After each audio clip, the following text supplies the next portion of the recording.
Chad Hasty Show, News Talk 790 KFYO. Welcome to Monday morning. Hope your day is going well so far. Joining us at a special early time today, GOP political strategist, co-founder of MustReadTexas.com, Matt Mackowiak. Matt, good morning. How are you?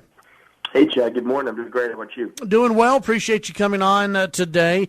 Let's start off with the president's speech last night inside the Oval Office. What did you take away from the speech? How do you think he did? And was there anything really new in your mind from the president last night? Yeah, I think it's important to understand that this is a speech that he didn't want to give.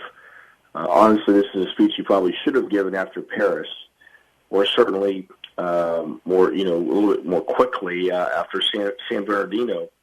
But the president doesn't like talking about terrorism.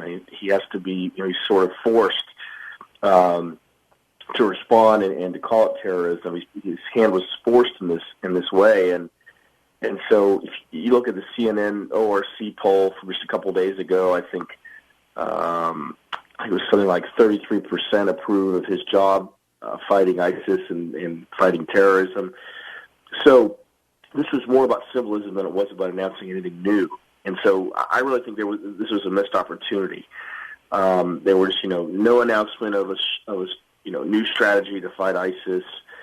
Wasn't really anything reassuring about how we'll overcome terrorism.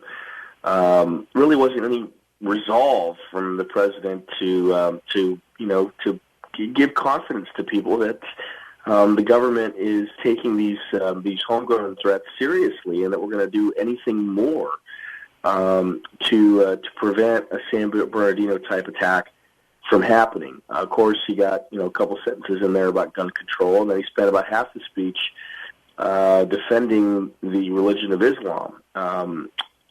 Which you don't see a lot of people overreacting against the religion of Islam right now. So I honestly don't know what they were trying to achieve. I think it was a symbolic gesture more than anything else, but there was really nothing new and nothing serious about the speech last night, and so I don't think that's going to do much to give confidence to the public. I don't know if you saw Senator Rubio on Fox about maybe 15 minutes afterwards. An amazing contrast in style and in forcefulness between Marco Rubio and Barack Obama.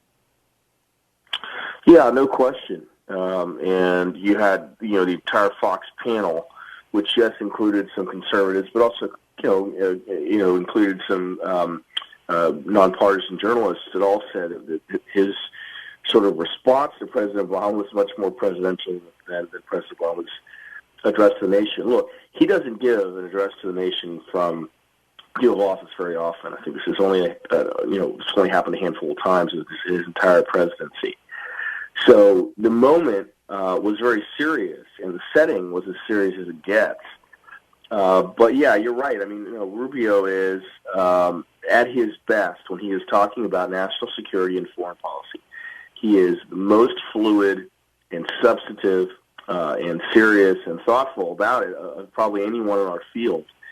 And honestly, it made me think a little bit of how far he's come. There was so much made of that State of the Union response that he gave a couple years ago with that weird moment where he stopped in the middle to grab his bottle of water, which was outside his reach, and there was a lot of commentary about that. He's obviously a very, very polished candidate at this point, and he's certainly more polished than you would think for a first-term United States Senator. Absolutely. Visiting with Matt Mackowiak right now. Matt, let me ask you something. Between Marco Rubio and Ted Cruz, there's a story out today that the Rubio camp will focus more on Ted Cruz in the coming days and weeks to try and stop Cruz's momentum in the GOP race. Rubio's been hitting Cruz for weeks now over NSA bulk collection of data. Do you think this is a winning debate between Rubio against Cruz? I mean, how do you think this debate shapes up between these two?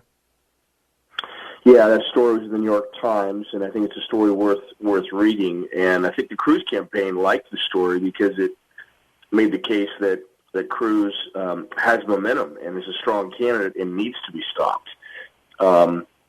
And look, I think there is some risk on a metadata issue for Cruz. The metadata program didn't end until November 30th, and so I think it's hard to make a case that either in Paris or in San Bernardino that any of our intelligence capabilities were limited. But it is concerning. I thought there was an AP story a couple of days ago that said that we don't have access to phone records, and it's because the program ended for the two suspects in California.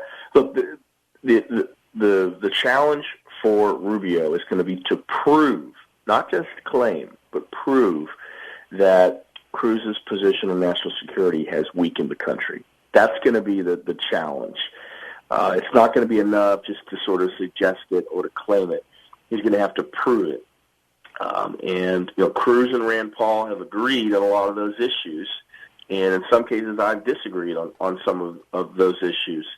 But Cruz will talk a lot about constitutional rights, and there is certainly a lot of concern about that within the American public. So, I think if Cruz were weak on national security, he might have been vulnerable on this, but he's certainly not weak on national security. He's, I think, every bit as strong as Rubio, very comfortable talking about that issue, very confident talking about how America can defeat ISIS and how important it is.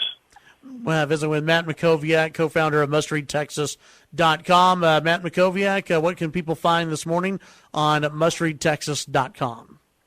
Yeah, I've updated it over the weekend, and I've got a couple things to update this morning, and I think I'll mention two of them. One is a column from Ross Ramsey of the Texas Tribune about the political fortunes of George P. Bush, which has sort of good and bad in it, and that's worth a click. And then the other is a interesting profile of Rick Perry in his new hometown of Round Top, Texas, population 90, and it talks a little bit about his sort of daily routine in Round Top. It's a fun read from Tom Benning of the Dallas Morning News. You can find all the news, all the opinion, all the blog stories from around the state of Texas at mustreadtexas.com. All right. As always, Matt, appreciate your time.